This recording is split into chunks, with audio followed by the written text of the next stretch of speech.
नमस्कार मु प्रेमलता चलते शुणा गोटे कविता संसार रथ। संसार रथ गड़ुछि समयर चककु सांगरे नहीं आगकु आगकु जाउछि से गड़ी। केबे तार गति जटिल तो केबे सरल, केबे तार पथरे बाधा विघ्न तो केबे निर्विघ्न रे माड़ी चलीछि।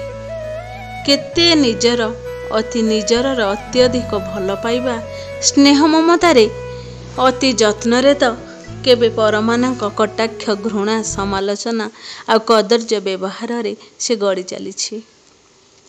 किंतु सबु परे भी चलीछि संसार रथ। प्रत्येक मनीष जीवन रे समस्या से छोट हेउ बा बड़, किए किए धैर्यर सहित सुमतिष्करे सामना करती तो आउ केही सामना करि न पारी मूर्खामी करि बसंती। सतरे मनीष गोटे एभली प्राणीटीए, ता पाखरे सबु अछि। से प्रकृतरे गोटे कस्तूरी मृगटीए परी, ता पाखरे सबु थाई भी से काहींकि निस्स होई जाए। से निजे भी जानी पारे नहीं कि बुझी भी पारे नहीं। बेले बेले तार मूर्खामी पाई से निजे कष्ट पाए, अन्य को मध्य कष्ट दिए। बेले बेले प्रश्न उठे मने, प्रकृतरे काहींकि एमिति मनीष जीवन।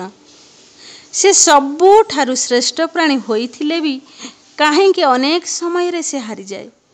निजर भावना इच्छा कामना वासना सुख शांति प्रशंसा आउ सम्मान को पूर्ण करने को से इच्छा करू करू अन्यर दुखर कारण पलटि जाए।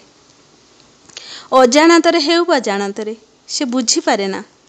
आउ जेतेबेले बुझिबाकू चेष्टा करी बुझे सेतेबेले किछि न थाए ता पाखरे, से निस्स होई जाई थाए। प्रकृतरे संसारर रथ गड़ुछि एमती गड़ुथिबो, जे कोनोसी परिस्थिति आसु चलिबो आगकू आगकू। आज पई एतिकी रहुछि, पुणी देखाबो आउ नुआ गल्प किंवा कविता सह।